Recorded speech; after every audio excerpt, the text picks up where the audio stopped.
Hello hello student, स्वागत है आप सभी का एक बार फिर से make it easy online platform पे।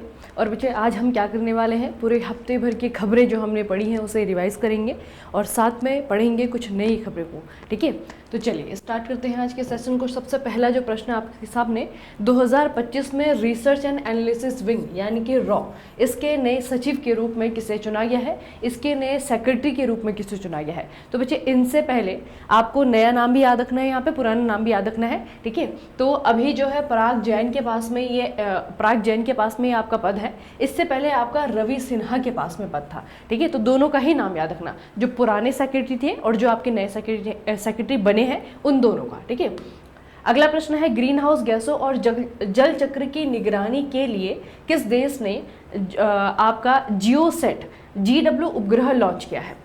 तो ये बेसिकली क्या है, एक सैटेलाइट है और इस सैटेलाइट को बनाया गया है आपका ग्रीन हाउस गैसेस इफेक्ट को देखने के लिए। ठीक है, और दूसरा जो जल चक्र है, वाटर साइकिल है, इसकी निगरानी रखने के लिए। ठीक है, तो ये बच्चे आपका इंपॉर्टेंट है, इसका नाम याद रखेंगे। ये एक सैटेलाइट है, इसे स्पेशली जो है इन चीज़ों के लिए बनाया गया है और इसे बनाया है आपका जापान ने। ठीक है, तो ये सैटेलाइट आपको याद रखना है, ये आपका जियोसेट है, GW उपग्रह लॉन्च किया गया है।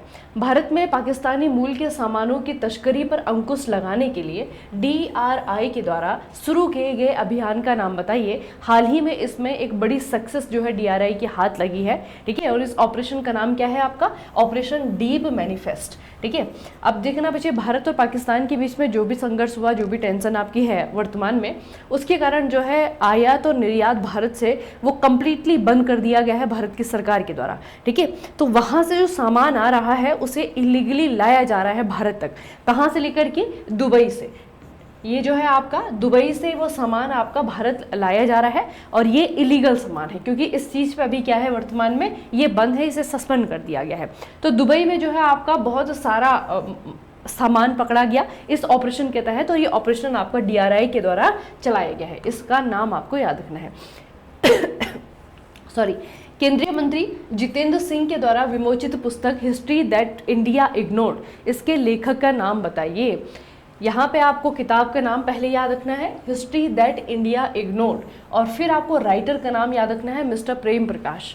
तो हिस्ट्री दैट इंडिया इग्नोर्ड, ये जो बुक है बच्चे, ये भारत के उस इतिहास के बारे में बताती है जो हमें ज़्यादातर नहीं पढ़ाया जाता।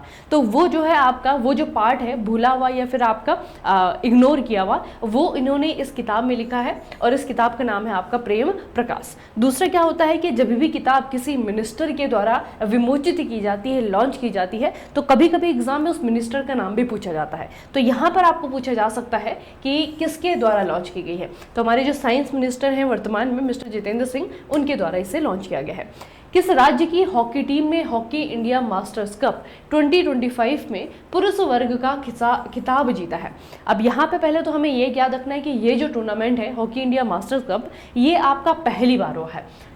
ये आपका अभी जून 2025 में पहली बार हुआ है। ठीक है, यहाँ पे आपकी दोनों ही प्रकार की टीम यानी कि पुरुष वर्ग और महिला वर्ग दोनों ने हिस्सा लिया था। पहले आपको पुरुष वर्ग का खिताब किसने जीता है ये मुझे बताना है। तो ये पुरुष वर्ग का खिताब बच्चे आपका तमिलनाडु ने जीता है, ये आपका तमिलनाडु के द्वारा जीता गया है। दूसरा आपको यहाँ पे ये भी याद रखना है कि यहाँ पे महिलाओं की जो टीम थी वो किसने जीती है। ठीक है, तो जो आपका जो वुमेन है, वुमेन का जो टाइटल है, ये बच्चे आपका किसने जीता है, ये आपका जीता है Punjab 1-0 in final with the winning goal by the Ranjit back to become champions. ठीक है, तो ये बच्चे आपको थोड़ा सा याद रखना है। ये पंजाब को जो है इसमें आपको बेसिकली 3 याद रखनी है, क्योंकि ये पहली बार हुआ है। First hockey India master cup है 2025 का, इसमें आपकी दोनों ही कैटेगरी ने हिस्सा लिया है। पहले तो आपको ये याद रखना है कि ये हुआ कहाँ पे है। तो ये जो है आपका राधा कृष्णन हॉकी स्टेडियम चेन्नई में जो है, वहाँ पे जो है इसका आयोजन किया गया है, यानी कि तमिलनाडु के द्वारा, चेन्नई के द्वारा इसे होस्ट किया गया है। फिर आपको याद रखना है कि पुरुष वर्ग में किसने खिताब जीता है। तो पुरुष वर्ग में जो है आपका तमिलनाडु जीता है। उसके बाद में आपको पूछा जाएगा कि महिलाओं में जो है आपका कौन जीता है। तो महिलाओं में आपका पंजाब की टीम जीती है, इतना आपको याद रखना है। अच्छा, हाल ही में माउंट एल्ब्रुस पर चढ़ने वाले दुनिया के सबसे कम उम्र के व्यक्ति कौन बन गए हैं। ये पंजाब के हैं और इनका नाम है तेगवीर सिंह। इनकी जो उम्र है वही जो है एक वर्ल्ड रिकॉर्ड क्रिएट करती है। उम्र कितनी है इनकी, 6 साल के, 6 साल 9 महीने के हैं ये। इनका नाम तेगवीर सिंह है। और जो माउंट एल्ब्रुस है वो आपका रसिया में है, और यूरोप की ये रसिया में है। यूरोप की सबसे ऊंची चोटी है, लगभग 18,500 फीट जो है इसकी ऊंचाई है। तो ये बच्चे आपको याद रखना है, एक वर्ल्ड रिकॉर्ड बनाया है इन्होंने। प्राथमिक विद्यालयों में महाराष्ट्र की त्रिभाषा नीति के कार्यान्वयन विवरण की समीक्षा और सिफारिश करने के लिए समिति का नेतृत्व किसके द्वारा किया गया है। अब इसमें आपको पहले दो चीज़ें याद रखनी है। एक महाराष्ट्र सरकार है, ठीक है, यहाँ पे महाराष्ट्र सरकार के द्वारा त्रिभाषा नीति एक इनकी पॉलिसी है। पॉलिसी बेसिकली क्या है कि जितने भी यहाँ पे इंग्लिश मीडियम है, इंग्लिश मीडियम के स्कूल्स हैं या फिर मराठी मीडियम के स्कूल है, वहाँ पे आपका थर्ड लैंग्वेज के रूप में हिंदी को पढ़ाया जाना अनिवार्य किया गया है। तो ये बेसिकली क्या है, आपकी त्रिभाषा नीति है। तो त्रिभाषा नीति को किस तरीके से इम्प्लीमेंट किया जाएगा उसके लिए जो है, उसकी जाँच के लिए, उसकी समीक्षा के लिए जो है इन्होंने एक समिति बनाई है। और इस समिति के हेड के रूप में आपका किसे चुना गया है, तो इस समिति के हेड के रूप में चुना गया है डॉक्टर नरेंद्र जाधव को। ठीक है, ये बच्चे याद रखना। आपको पूछा जाएगा कि त्रिभाषा नीति कौन से राज्य की है, तो ये जो है आपका महाराष्ट्र की है। इस पॉलिसी में बेसिकली क्या है कि जितने भी मराठी स्कूल हैं, जितने भी इंग्लिश मीडियम के स्कूल हैं, वहाँ पे थर्ड लैंग्वेज के रूप में आपका हिंदी मैंडेटरीली पढ़ाई जाएगी। ठीक है, वो जो है अनिवार्य रूप से पढ़ाई जाएगी। ठीक है, फर्स्ट और सेकंड ऑब्वियस सी बात है मराठी और इंग्लिश होगी, फिर तीसरी भाषा के रूप में जो है आपका हिंदी पढ़ाई जाएगी। कहाँ पे, जो प्राथमिक स्तर पे है, यानी कि कक्षा 1 से लेकर के कक्षा 5 तक। ठीक है, तो इसे याद रखना बच्चे कि यहाँ पे एक वो बनाई गई है, कमेटी बनाई गई है। उस कमेटी को जो है लीड किया जा रहा है डॉक्टर नरेंद्र जाधव के द्वारा। अगला है 55वीं CISM विश्व सैन्य शूटिंग चैंपियनशिप 2025 में भारत के लिए कांस्य पदक किसके द्वारा जीता गया है। रजत शर्मा है, ओमकार सिंह है, विजय कुमार है या फिर अरुण भाटी है। तो इसमें आपको याद रखना है ओमकार सिंह का नाम। ओमकार सिंह ने 2025 के CISM विश्व सैन्य शूटिंग चैंपियनशिप, ठीक है, ये जो शूटिंग चैंपियनशिप है ये आपका सिर्फ जो मिलिट्री से रिलेटेड लोग हैं उनके द्वारा जो है आपका यहाँ पे हिस्सा लिया जाएगा। ठीक है, तो बच्चे इनको याद रखना, ये जो है आपके ओमकार सिंह है, इन्होंने भारत के लिए यहाँ पे ब्रॉन्ज मेडल जीता है। टेस्ट क्रिकेट में नए ICC स्टॉप क्लॉक नियम के अनुसार फील्डिंग करने वाली टीम को पिछले ओवर की समाप्ति के कितने सेकंड के भीतर गेंदबाजी के लिए तैयार रहना चाहिए। ये क्रिकेट का बच्चे एक रूल है। ठीक है, क्रिकेट का एक नियम है, इसे आपको याद रखना है। ये मतलब जो समय दिया जाता है ना, ये आपका 60 सेकेंड का। ठीक है, 60 सेकेंड यानी कि आपका 1 मिनट का समय दिया जाता है। किसे दिया जाता है, जो फील्डिंग करने वाली टीम है। ठीक है, तो हर ओवर के बीच में मतलब कह सकते हैं कि हर ओवर के बीच में जो समय है आपका वो आपका 60 सेकंड का होता है। उस बीच में जो भी आपकी बॉलिंग करने वाली टीम है, फील्डिंग करने वाली टीम है, उनके खिलाड़ियों को जो भी कुछ करना है उसके बाद मतलब जो आपका बॉलर चेंज किया जाता है। ठीक है, तो इतना जो है आपका एक मानक समय है। इससे ज़्यादा अगर ले लिया तो उस पर जो है आपका पेनल्टी पड़ सकती है। ठीक है, तो ये मानक समय जो है आपका कितना है, 60 सेकंड का है। हाल ही में जीर्णोद्धार के लिए चर्चा में रहा करियाचल्ली द्वीप किस समुद्री संरक्षित क्षेत्र में स्थित है। करियाचल्ली द्वीप बच्चे आपका ये काफ़ी ज़्यादा न्यूज़ में रहा। ठीक है, और ये आपका कहाँ पे है, ये है आपका gulf of Mannar marine national park. ठीक है, मन्नार की खाड़ी जो है ना, ये अपने आप में एक नेशनल पार्क है। ठीक है, और कैसा नेशनल पार्क है, मरीन नेशनल पार्क है। तो इस मरीन नेशनल पार्क में ये आपका द्वीप है, जिस द्वीप को जो है आपका डूबने से बचाए जाने की कोशिश कर रही है तमिलनाडु की सरकार। इसी के लिए आपका ये चर्चाओं में था। तो इसे बच्चे हम याद रखेंगे। यहाँ पे अगर आप लोग देखेंगे ना, तो ये आपका तमिलनाडु है, मतलब तमिलनाडु का दक्षिणतम हिस्सा है। उसके बाद में यहाँ पे देखेंगे तो ये आपका रामेश्वरम है, और रामेश्वरम से लगा हुआ ही आपका क्या है, ये करियाचल्ली आइलैंड है। तो इस करियाचल्ली आइलैंड को जो है आपका बचाए जाने की कोशिश कर रहा है तमिलनाडु की सरकार। ठीक है, तो गल्फ ऑफ मन्नार में आता है आपका ये करियाचल्ली आइलैंड। अगला है, हाल ही में नासा के टेस्ट मिशन के द्वारा खोजा गया TOI 4465b, ये एक क्या है, TOI 4465b ये आपका क्या है, किसने ढूंढा है, नासा ने ढूंढा है। बच्चे से हम याद रखेंगे, बहुत इंपॉर्टेंट है आपका ये। ठीक है, क्योंकि साइंस एंड टेक्नोलॉजी जो अपने आप में एक टॉपिक है ना, ये आपके हर एग्जाम के लिए बहुत इंपॉर्टेंट है। ठीक है, हर एग्जाम के लिए आपको ये बहुत इंपॉर्टेंट है, तो इसे आपको याद रखना है। तो बेसिकली आपका ये क्या है, ये आप कह सकते हैं ये है आपका एक्सोप्लेनेट। एक्सोप्लैनेट आपके कौन से प्लेनेट होते हैं? ये ग्रह वो होते हैं जो कि हमारे सौर मंडल के बाहर के ग्रह हैं, ठीक है। तो एक जो है एक्सोप्लैनेट ढूंढा गया है नासा के एक मिशन के द्वारा, और इसे कहा जा रहा है कि आपका जुपिटर से बहुत बड़ा है, बिगर देन जुपिटर। जो जुपिटर हमारे सौर मंडल का ग्रह है उससे भी बहुत बड़ा जो है आपका ये क्या है, ग्रह है, जिसे ढूंढा गया है आपका टेस्ट मिशन के द्वारा, नासा के द्वारा। अगला है, डिजी लक्ष्मी योजना किस राज्य सरकार के द्वारा शुरू की गई है? डिजी लक्ष्मी स्कीम किस स्टेट गवर्नमेंट के द्वारा इसे स्टार्ट किया गया है? तेलंगाना है, आंध्र है, कर्नाटका है, तमिलनाडु है, सारे के सारे दक्षिण के राज्य हैं, ठीक है। तो इसमें आपको याद रखना है बच्चे कि ये आपका आंध्र प्रदेश की सरकार के द्वारा, ठीक है, किसके द्वारा शुरू किया गया है? आंध्र प्रदेश की सरकार के द्वारा एक स्कीम लॉन्च की गई है डिजी लक्ष्मी के द्वारा, डिजी लक्ष्मी के नाम से। और इसमें फिर आपको याद रखना है कि इसमें किया क्या जाने वाला है।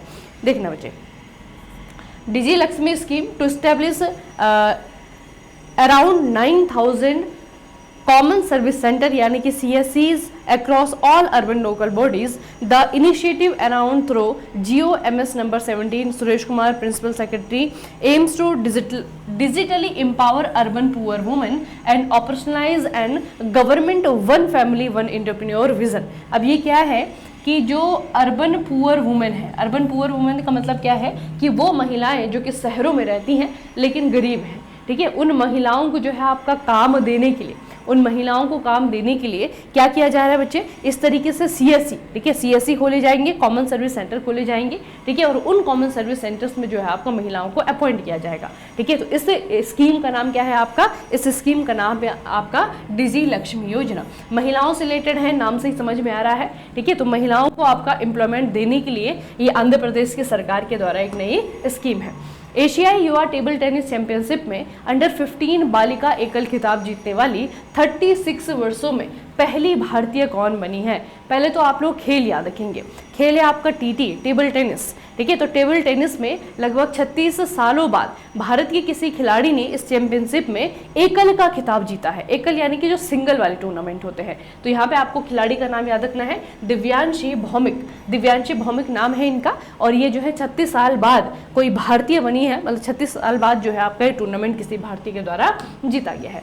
प्रधानमंत्री नरेंद्र मोदी को हाल ही में घाना के द्वारा किस प्रतिष्ठित राष्ट्रीय सम्मान से सम्मानित किया गया है? पहले घाना के बारे में थोड़ा सा देख लेते हैं बच्चे कि घाना जो आपका कंट्री है ये कहाँ पे आता है। तो यहाँ पे अगर आपको देखने को मिलेगा तो ये आपका घाना है, ठीक है, ये आपका घाना है। घाना की कैपिटल बच्चे यहाँ दक्षिण में है, ये है आपका एक्रा, ठीक है। एक्रा जो है घाना की क्या है? यहाँ पे घाना की कैपिटल है, ठीक है। घाना के आसपास जो आपकी कंट्री है, यहाँ पे आपका बेनिन हो गया, ये बुर्किना फासो हो गया, ठीक है, ये आपका कोटे डियोर है, ठीक है। तो इस तरीके से जो है आपको यहाँ पे घाना देखने को मिलता है, एक अफ्रीकन कंट्री है। और यहाँ पे आपका प्रधानमंत्री नरेंद्र मोदी को क्या किया गया है? इनकी कंट्री के द्वारा सम्मानित किया गया है, ठीक है। तो जो सम्मान इन्होंने प्रधानमंत्री नरेंद्र मोदी को दिया है वो हम याद रखेंगे, the officer of the order of the star of Ghana, of the star of घाना, ठीक है। स्टार ऑफ घाना जो है इनको पुरस्कार दिया, एक सम्मान जो है आपका दिया गया है। ये घाना है आपका, ये एक्रा जो है इसकी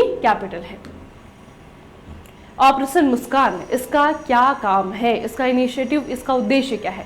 ऑपरेशन मुस्कान जो है ये किस चीज से रिलेटेड है? ये आपको ऑपरेशन मुस्कान, इसमें बच्चे हम याद रखेंगे, पहले तो ये भी पूछा जा सकता है कि ये आपका कहाँ पे लॉन्च किया गया है, ये किसके द्वारा लॉन्च किया गया है? तो इसे हम याद रखेंगे, आप लोगों ने हैदराबाद का नाम सुना है, हैदराबाद तेलंगाना की राजधानी है। और जब आप किसी बड़े शहर को देखते हैं तो वो जो है आपका अलग अलग भागों में बटा रहता है, तो वैसे आपका हैदराबाद है, ठीक है। हैदराबाद का वो हिस्सा जहाँ पर कि IT सेक्टर की कंपनियां हैं, ठीक है, या फिर हैदराबाद का सिलिकॉन वैली आप उसे कह सकते हैं, उस जगह को जो है नाम दिया गया है साइदराबाद, ठीक है, साइबराबाद, सॉरी, ये आपका साइबर, ठीक है, साइबर होता है ना, साइबर, साइबर से बना है आपका साइबराबाद। तो जो साइबराबाद की पुलिस है ना, उन्होंने क्या किया है कि जो मिसिंग बच्चे हैं, जो मिसिंग बच्चे हैं उनकी ट्रेसिंग के लिए, जो मिसिंग बच्चे हैं उनकी ट्रेसिंग के लिए एक ऑपरेशन शुरू किया है। और उनको जो है रेस्क्यू करने के लिए, जो छोटे बच्चे हैं उनको रेस्क्यू करने के लिए, उनको ट्रेस करने के लिए एक मिशन शुरू किया है जिसका नाम इन्होंने रखा है ऑपरेशन मुस्कान, ठीक है। तो कहाँ पे शुरू किया गया है, कौन से पुलिस के द्वारा, ये भी हमें याद रखना है। जो साइबराबाद की पुलिस है उन्होंने जो है आपका ऑपरेशन मुस्कान शुरू किया है। अगला बच्चा the Ghadar movement a forgotten struggle book है, बुक के राइटर का नाम आपको पूछा है कि किसके द्वारा ये लिखी गई है। राणा प्रीत गिल, किताब का नाम याद रखेंगे the Ghadar movement. The Ghadar movement जो है आपका ये लाला हरदयाल के द्वारा शुरू किया गया था। 1913 में आपका शुरू किया गया था। कहाँ पे? सैन फ्रांसिस्को में इसे शुरू किया गया था। तो इसी के ऊपर जो है आपका राणा प्रताप गिल की जो है बुक है द गदर मूवमेंट। अगला जो प्रश्न है, भारतीय खो खो महासंघ के अध्यक्ष के रूप में दोबारा से किसे चुन लिया गया है? दोबारा से किसे अपॉइंट कर लिया गया है? तो इसमें हमें किसका नाम याद रखना है? सुधांशु मित्तल। ठीक है, सुधांशु मित्तल को जो है आपका यहाँ पे दोबारा से अपॉइंटमेंट मिल गई है, दोबारा से अपॉइंट इन्हें यहाँ पे कर लिया गया है। ठीक है, तो याद रखना सुधांशु मित्तल को भारतीय खो खो महासंघ के अध्यक्ष के रूप में चुना गया है। अच्छा, हाथियों की सुरक्षा के लिए, उनके संरक्षण को सुनिश्चित करने के लिए भारत सरकार ने प्रोजेक्ट एलिफेंट ये कौन से साल में शुरू किया था? कौन से साल में जो है आपका शुरू किया गया था? तो देखना बच्चे, दो हैं आपके जो बहुत ज़्यादा एग्जाम में पूछे जाते हैं। एक तो पहले प्रोजेक्ट एलिफेंट ही याद रखेंगे, ये आपका 1992 का है, 1992 का है। और एक आपका प्रोजेक्ट टाइगर पूछा जाता है ना, वो आपका कब का है? 1973 का है, 1973 का है। ठीक है, तो प्रोजेक्ट टाइगर जो है आपका 1973 का। अच्छा, 2022 के आंकड़ों के अनुसार किस भारतीय राज्य में पाचन रोगों के प्रमाणित मौतों का उच्चतम अनुपात दर्ज किया गया है? पहले तो वो डिजीज जो कि पाचन से रिलेटेड होती हैं, डाइजेस्टिव डिजीज हम उन्हें कहते हैं, उनके बच्चे कुछ कॉमन नाम है जिनका आपको नाम याद रखना है। ठीक है, कुछ चीज़ें आपको पता होंगी, जैसे कि आप लोगों ने कभी हेमोरॉइड्स का नाम सुना होगा। ठीक है, हेमोरिया है आपका, एक आपका गैलस्टोन होता है। ठीक है, ये भी आपका पेट की डाइजेस्टिव सिस्टम की ही डिजीज़ है। एक आपका IBS होता है, इरिटेबल बाउल डिजीज। ठीक है, ये IBS है, ये भी आपका जो है यही है, मतलब डाइजेस्टिव डिजीज है ना। तो कुछ कॉमन डिजीज हैं। अगर इन बीमारियों का उच्चतम अनुपात हम देखें तो वो कहाँ पर जो है आपको देखने को मिलेगा? अब भले ही आपकी रिपोर्ट जो है 2022 की है, लेकिन ये पब्लिश हुई है अभी 2025 में। ठीक है, 2025 में बच्चे आपकी पब्लिश हुई है। और इस रिपोर्ट के अकॉर्डिंग सिक्किम वो राज्य है जहाँ पर कि इस तरीके की बीमारियों का जो रेशियो है, अनुपात है, वो सबसे ज्यादा है। ठीक है, तो सिक्किम को आपको याद रखना है। अगला बच्चे, उष्ण कटिबंधीय क्षेत्रों की विविधता और चुनौतियों को पहचानने के लिए प्रत्येक वर्ष कौन से दिन अंतर्राष्ट्रीय उष्ण कटिबंधीय दिवस मनाया जाता है? कौन से दिन को जो है आपका ये सेलिब्रेट किया जाता है? तो जून 29 हमें याद रखना है। जून 29 को जो है उष्ण कटिबंधीय दिवस मनाया जाता है। और बेसिकली जो उष्ण कटिबंधीय क्षेत्र है, जो ट्रॉपिकल रीजन है, उसे अगर आप लोग ग्लोब में देखेंगे तो वो कौन सा वाला क्षेत्र होता है? ये बच्चे आपका इक्वेटर है। ठीक बीच से देखिए, जो अर्थ को जो है बिल्कुल बराबर भागों में बांटने वाली जो रेखा है, लाइन है, उसे इक्वेटर कहा जाता है। इक्वेटर के ऊपर जो ट्रॉपिक ऑफ कैंसर है, लगभग 23.5 डिग्री पे, ठीक है, यहाँ तक, और दक्षिण में भी 23.5 डिग्री जो आपका ट्रॉपिक ऑफ कैप्रिकॉर्न है। इस पूरे क्षेत्र को जो है आपका क्या कहा जाता है? इसे कहा जाता है आपका उष्ण कटिबंधीय क्षेत्र। ठीक है, ट्रॉपिकल रीजन। तो बस इसी ट्रॉपिकल रीजन में जो बायोडाइवर्सिटी है, ठीक है, या फिर जो यहाँ पे चुनौतियाँ हैं, उनको पहचानने के लिए, उनको जो है आपका रिकॉग्नाइज करने के लिए ये डे जो है आपका डेडिकेटेड है, जून 29। अगला बच्चे, ये एक पिक्चर है जो बहुत ज़्यादा खबरों में है। ठीक है, इन्वायरमेंट से रिलेटेड है आपका। कौन सा देश है जहाँ पर कि बर्च ग्लेशियर का घर है? मतलब कि बर्च ग्लेशियर कौन सी कंट्री में है? और ये ग्लेशियर आपका चर्चाओं में इसलिए है, एक तो यहाँ से एक नदी निकलती है, नदी का नाम है रोन। ठीक है, नदी का नाम है रोन, तो रोन नदी यहाँ से निकलती है। दूसरा, ये ग्लेशियर इसलिए चर्चाओं में है क्योंकि लगातार ये जो ग्लेशियर है ना, ये लगातार जहाँ पे इसकी पोजिशन है, यहाँ से पीछे हट रहा है। पीछे हटने का मतलब क्या है कि ये लगातार आपका गिर रहा है, लगातार आपका गायब हो रहा है। ठीक है, तो ये जो ग्लेशियर की गायब होने की घटना है, बर्च ग्लेशियर, ये आपका कहाँ पर है? ये आपका स्विट्जरलैंड में है बच्चे।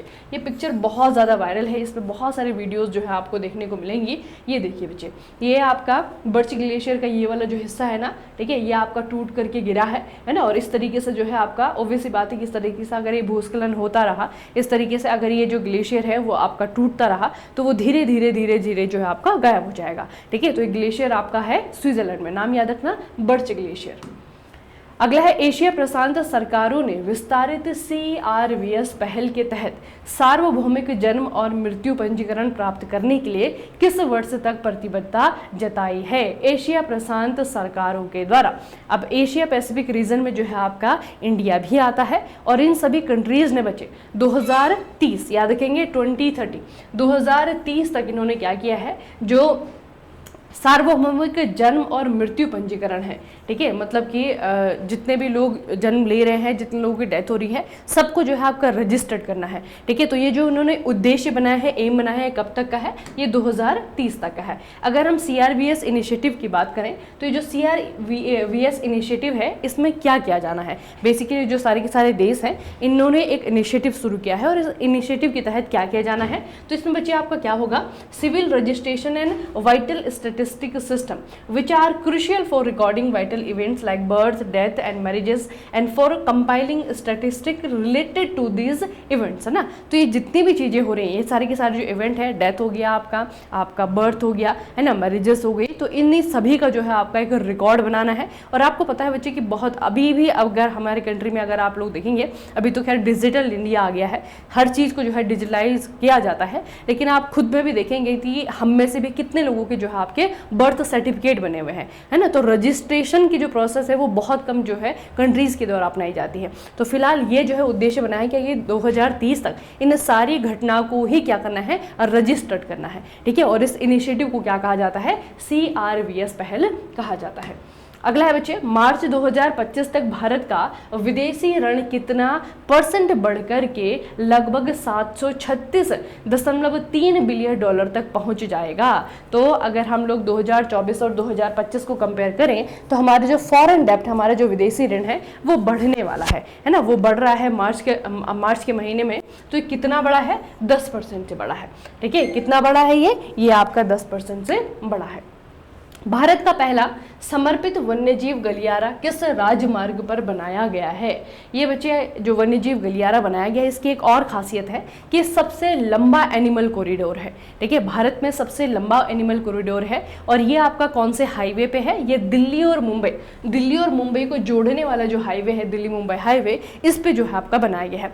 अब ये तो इतना इंपॉर्टेंट क्वेश्चन नहीं है, लेकिन जो दूसरी इंफॉर्मेशन है कि जो हाईवे बनाया गया है ये कहाँ पर बनाया गया है, ठीक है। तो यहाँ पे बच्चे आपको याद रखना है, आप लोगों ने रणथंभौर टाइगर रिजर्व का नाम सुना होगा, जो कि राजस्थान में है। तो यही रणथंभौर टाइगर रिजर्व का जो बफर जोन है, वहां पे जो है आपको गलियारा देखने को मिलता है। लगभग इसकी जो अगर आप लंबाई देखेंगे ना, तो ये आपका 10 किलोमीटर लंबा है, ठीक है। याद रखना, the state of the art 12 kilometre section, sorry, ये आपका जो है लगभग 12 किलोमीटर लंबा है, ठीक है। और ये जो है, ये इसकी जो लंबाई है उसके कारण आपका ये पहला ऐसा एनिमल कॉरिडोर बना है, ठीक है। तो कौन से हाईवे पे है, इसे थोड़ा सा याद रखेंगे, ये आपका दिल्ली मुंबई हाईवे पे है। और किसके बफर जोन में है, ये एक्सप्रेसवे जो है आपका रणथंभौर टाइगर रिजर्व के बफर जोन में आता है।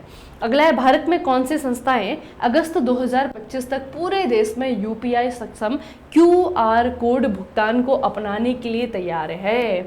अब बताइए, इनमें से कोऑपरेटिव बैंक्स के द्वारा डिक्लेरेशन की गई है, सारे सरकारी अस्पतालों के द्वारा डिक्लेरेशन की गई है, या फिर पोस्ट ऑफिस के द्वारा डिक्लेयर किया गया है, या फिर रेलवे स्टेशन के द्वारा, ठीक है। तो बेसिकली इनमें से जो भी आपका ऑर्गेनाइजेशन है वो कह रहे हैं कि हम क्या करने वाले हैं, हम जो QR कोड है ना, या फिर जो भी ट्रांजेक्शन्स जो है आपकी होंगी वो QR कोड वाली ही होंगी, ठीक है। तो ये जो कौन सी संस्थाएं हैं, ये बच्चे आपकी हैं पोस्ट ऑफिसेस। भारत के जितने भी डाकघर हैं, जितने भी पोस्ट ऑफिसेस हैं, उन्होंने कहा है कि अगस्त 2025 तक जितने भी डाकघर हैं, अगर आपके पास में कैश नहीं है तो आप QR कोड के माध्यम से जो है आपका भुगतान कर सकते हैं, ठीक है। तो मतलब सारी के सारे पोस्ट ऑफिसेस को क्या किया जा रहा है, QR कोड से लैस किया जा रहा है अगस्त 2025 तक, ठीक है। याद रखना बच्चे। अगला प्रश्न है, कौन सी भारतीय कंपनी 15 गीगावाट की स्थापित अक्षय ऊर्जा क्षमता को पार करने वाली पहली कंपनी बन गई है। आप लोगों को याद होगा, ये जो इनकी कैपेसिटी है 15 गीगावाट की हो गई है, और ये कैपेसिटी अडॉप्ट करने वाली, ये कैपेसिटी एम करने वाली, अचीव करने वाली जो आपकी कंपनी है, ये है आपकी अडानी ग्रीन्स, ठीक है। तो अडानी ग्रीन्स एनर्जी लिमिटेड यानी कि AGL, ये पहली ऐसी इंडियन कंपनी बन गई है जिन्होंने सरपास किया है 15 gigawatt of installed renewable energy capacity, ठीक है। तो याद रखना बच्चे, ये आपकी अडानी ग्रीन है। किस कंपनी ने AI मॉडल अल्फा जीनोम विकसित किया है। एक और आपका AI मॉडल है, अभी तो बच्चे बहुत सारे सेक्टर में आपको AI मॉडल दिखने वाले हैं, ठीक है। तो ये आपका एक AI मॉडल है, ये कौन सी कंपनी के द्वारा आपका रिलीज किया गया है, लॉन्च किया गया है, अल्फा जीनोम इसका नाम है, और ये आपका गूगल ने बनाया है, ठीक है, अल्फा जीनोम इसका नाम है और गूगल के द्वारा इसे लॉन्च किया गया है। Alpha genome is a new AI model from Google deep mind that can accurately predict the effect of the genetic mutation on DNA regulatory function. ठीक है, तो जो हमारा DNA है इस पे जेनेटिक म्यूटेशन किस तरीके से काम करने वाला है।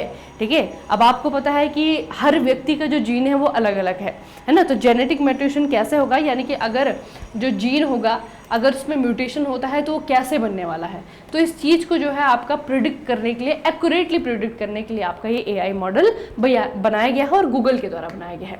अगला है रिलायंस डिफेंस और कोस्टल मैकेनिक्स ने किस भारतीय राज्य में नया डिफेंस MRO हब लॉन्च किया है। कौन सी कंपनी के द्वारा, स्टेट गवर्नमेंट के द्वारा इसे किया गया है, तो यह है आपका महाराष्ट्र में बच्चे आपका रिलायंस डिफेंस ने। ठीक है, रिलायंस डिफेंस इसमें मेन कंपनी है, तो रिलायंस डिफेंस के द्वारा आपका क्या किया गया है, एक नया डिफेंस MRO हब लॉन्च किया गया है, याद रखना बच्चे। ठीक है, ये आपका किया है रिलायंस डिफेंस ने। अगला है वैज्ञानिक पर्यटन को बढ़ावा देने के लिए भारत के पहले एस्ट्रो टूरिज्म फेस्टिवल की मेजबानी किस क्षेत्र के द्वारा की गई है, तो ये आपका हुआ है लद्दाख में। ठीक है, लद्दाख में आपको याद रखना है पहले तो एक जगह है हानले, लद्दाख में क्या है, हानले है, और हानले में क्या है, हानले में बेसिकली आपका भारत का पहला डार्क स्काई रिजर्व है।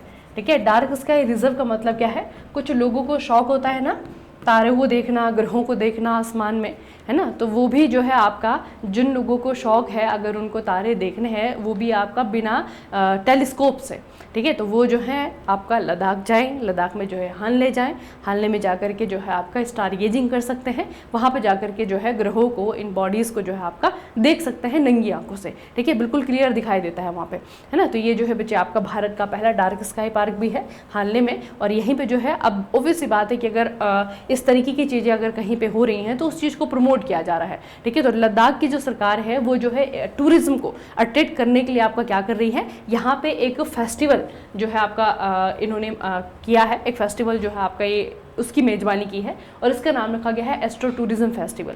ठीक है, तो वैसे लद्दाख में जो है आपके बहुत सारी ऐसी जगह है जहाँ से कि आप स्टार गेजिंग कर सकते हैं, मतलब जहाँ से आसमान बिल्कुल साफ दिखाई देता है, क्योंकि बहुत सारी यहाँ पे हाइट वाली जगह है। ठीक है, तो ऊंचाई पे बहुत सारी जगह है, दूसरा जो है पॉल्यूशन बिल्कुल भी नहीं है, क्योंकि लोग ज़्यादा नहीं, पॉपुलेशन ज़्यादा नहीं है तो पॉल्यूशन नहीं है। ठीक है, तो उसके कारण जो है आपका बहुत ही ज़्यादा क्लियर स्काई दिखाई देता है। और जब बच्चे आपका न्यू मून डे होता है ना, उस दिन, मतलब न्यू मून से पहले जो है आपका जब अमावस्या का दिन होता है तो उस दिन जो है आपका क्या होता है, पूरी तरीके से आसमान बिल्कुल ब्लैक होता है, तो सारी की सारी जो चीज़ें हैं, स्टार्स होते हैं, कॉन्स्टेलेशन है आपका, गैलेक्सी है, सारी चीज़ें दिखाई देती हैं। ठीक है, तो ये है बच्चे आपका हानले। अगला है, किस बहुपक्षीय समूह ने समुद्री सुरक्षा बढ़ाने के लिए पहली बार AT ऑब्जर्वर मिशन ये शुरू किया है। अब इसे हम याद रखेंगे AT ऑब्जर्वर मिशन, क्योंकि जिस समूह के द्वारा इसे स्टार्ट किया गया है उसमें भारत भी आपका है। ठीक है, तो इसे कहते हैं आपका क्वाड जो आपका एक समूह है।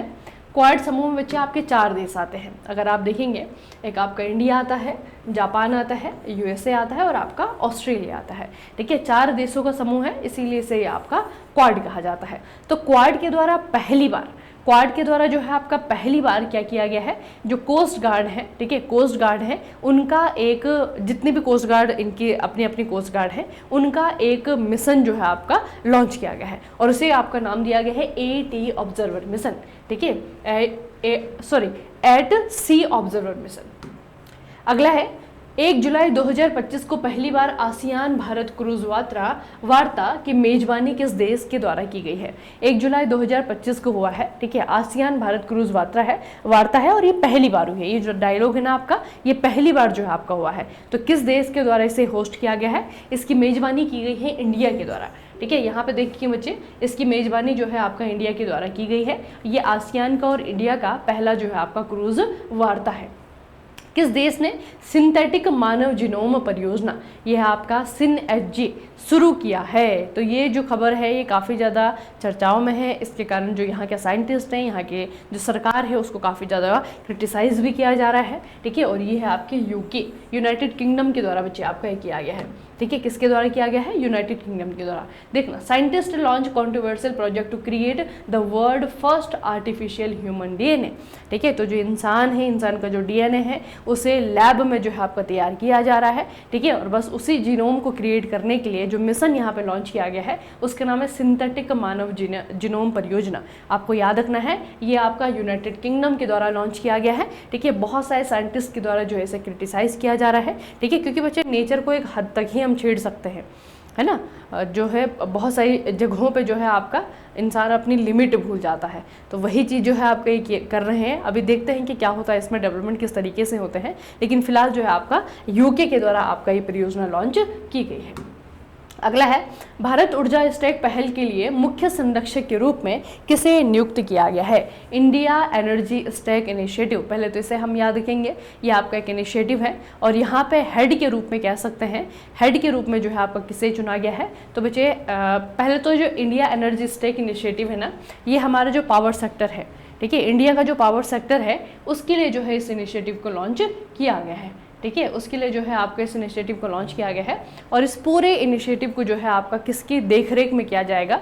तो इन्फोसिस के जो को फाउंडर हैं, यानी कि नंदन नीलेकणी साहब। ठीक है, इन्फोसिस के जो को फाउंडर है नंदन नीलेकणी साहब, उनको जो है आपका यहाँ पे संरक्षक के रूप में नियुक्त किया गया है। भारतीय रेलवे के द्वारा यात्री सेवाओं को एक मंच पर एकीकृत करने के लिए लॉन्च किए गए मोबाइल एप्लीकेशन का नाम बताइए। अभी अभी जो है आपका एक और मोबाइल एप्लीकेशन हुआ है। ठीक है, इसका नाम क्या रखा है इन्होंने? रेल वन एप्लीकेशन रखा है ना। तो जितनी भी रेलवे से रिलेटेड सर्विसेज होती हैं, यात्री को जो जो चीज़ें चाहिए, जो जो सर्विस चाहिए यात्री को, वो सारी की सारी एक ही ऐप में जो है आपका डालने के लिए इन्होंने रेल वन एप्लीकेशन आपका लॉन्च किया है। अगला है, निम्नलिखित में से किसे मुंबई के खेल पत्रकार संघ के द्वारा लाइफ टाइम अचीवमेंट पुरस्कार से सम्मानित किया गया है? मुंबई के खेल पत्रकार संघ, इनके द्वारा लाइफ टाइम अचीवमेंट पुरस्कार जो है आपका दिया गया है। किसे दिया गया है? पूर्व क्रिकेटर रवि शास्त्री को दिया गया है। ठीक है, तमिलनाडु के किस जिले को लगभग 1900 करोड़ के पीएम मित्रा टेक्सटाइल पार्क की स्थापना के लिए चुना गया है? इसका उद्देश्य वैश्विक टेक्सटाइल हब बनाना है। वैसे तो बच्चे अगर आप भारत में देखेंगे ना, तो भारत में ऑलरेडी जो है आपका टेक्सटाइल हब के रूप में जो गुजरात है, गुजरात में अहमदाबाद, जो आपका अहमदाबाद है, उसको जो है आपका मतलब एक तरीके से इस्टेब्लिश ही है।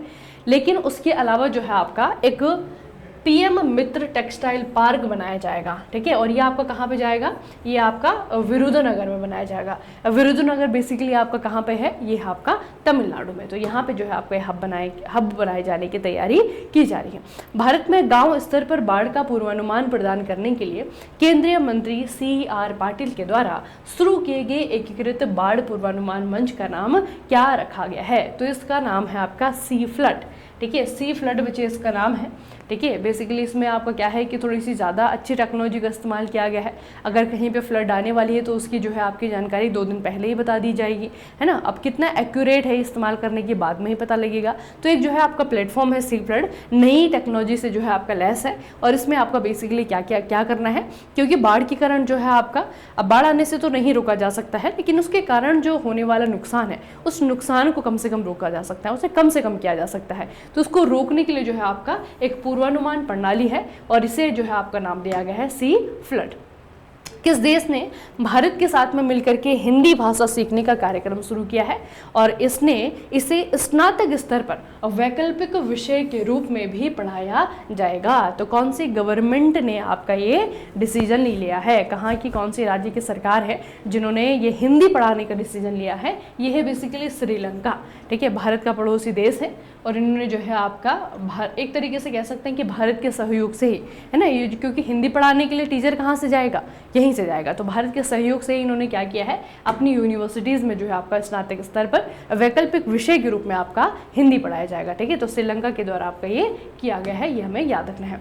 अगला बच्चे, जुलाई 2025 में शहरी स्थानीय निकाय अध्यक्षों का पहला राष्ट्रीय सम्मेलन कहाँ पर आयोजित किया गया है? यह है आपका हरियाणा में, और हरियाणा में कहाँ पे? गुरुग्राम में। ठीक है, तो जितने भी आपके नगर निकाय हैं, है ना, क्योंकि जहाँ जहाँ पे बच्चे आपका म्यूनसिपल कॉर्पोरेशन होगा, ऑब्वियसली बात है उनका कोई ना कोई हेड होगा।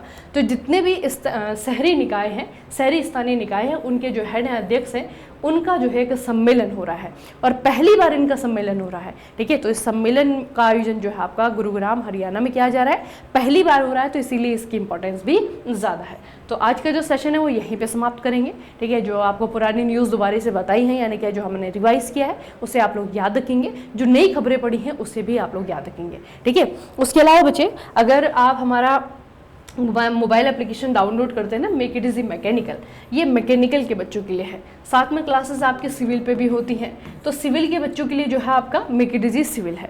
ठीक है, दोनों ही प्लेटफॉर्म है और दोनों ही प्लेटफॉर्म पे अभी जो रिसेंटली आपके जो नए कोर्सेज है उसमें अगर आप लोग देखेंगे तो SSC JEE का कोर्स आपको मिलेगा। ठीक है, और आपका मैकेनिकल में भी आपको SSC JEE का कोर्स मिलेगा। और मैकेनिकल के स्टूडेंट के लिए एक और बहुत अच्छी चीज़ है, क्योंकि बहुत सारे बच्चे ऐसे हैं मैकेनिकल में, खास करके सिविल में तो कम से कम बच्चा जो है एक उद्देश्य लेकर के चल सकता है, क्योंकि वैकेंसीज थोड़ी सी कंपैरिजन में आपका मतलब थोड़ी सी या बहुत ही ज़्यादा होती हैं, लेकिन फिर भी मैकेनिकल में जो है बच्चा बहुत सारे एग्ज़ाम की प्रिपरेशन एक साथ करता है ना, एक साथ करता है, तो उसके पास में जो है बहुत सारे ऑप्शंस होते हैं, हर प्रकार की एग्ज़ाम का जो है सिलेबस अलग है, पैटर्न अलग है। ठीक है, तो सभी के लिए जो है आपकी तैयारी अलग से वो करता है। तो उसके लिए बच्चे एक बहुत अच्छा ऑप्शन है, महापैक नाम से जो है आपका एक बैच है। इसके भीतर आपका क्या है, इसके भीतर आपका RRB भी है, इसके भीतर आपका SSC भी है, मतलब 2 बड़े एग्जाम है। उसके अलावा स्टेट से रिलेटेड कोई एग्जाम है, उसके अलावा जो आपको PSU कोई भी PSU है उससे रिलेटेड कोई आपका एग्जाम है ना। तो हर प्रकार का जो आपका एग्ज़ाम है उसका एक सॉल्यूशन है आपका महापैक, है ना। इसके भीतर ऐसे नहीं कि सिर्फ नॉन टेक्निकल ही होगा, टेक्निकल नॉन टेक्निकल हर चीज़ आपको यहाँ पे मिलेगी। GK मिलेगा, रीजनिंग मिलेगा, मैथ्स मिलेगा, सब कुछ जो है आपको मिलेगा साथ में, है ना। तो एक तरीके से कह सकते हैं कि मैकेनिकल के स्टूडेंट के लिए सारी समस्याओं का एक समाधान के रूप में जो है आपका महापैक है। ठीक है, क्योंकि ये बच्चे आपका 1 टाइम इन्वेस्टमेंट है, खास करके जो नए बच्चे, पुराने बच्चे तो किसी न किसी कोर्स से ऑलरेडी जुड़े होते हैं, है ना। जो नया बच्चा है, आपको पता है कि मैकेनिकल में किस तरीके से जो है आपकी वैकेंसीज की तंगी रहती है ना। तो बच्चा जो है एक ही एग्ज़ाम के भरोसे नहीं बैठ सकता है, उसको अलग अलग एग्ज़ाम में अपना जो फॉर्च्यून है वो आजमाना पड़ता है ना। तो वो बच्चे आपका यही है कि आप जब बहुत सारी एग्ज़ाम की तैयारी एक साथ करते हैं तो आपको डिफरेंस पता होना चाहिए एग्ज़ाम में। ठीक है, सबका जो है सिलेबस अलग है, पैटर्न अलग है, तो तैयारी भी जो है आपकी उसी तरीके से अलग कंटेंट के साथ में की जाती है।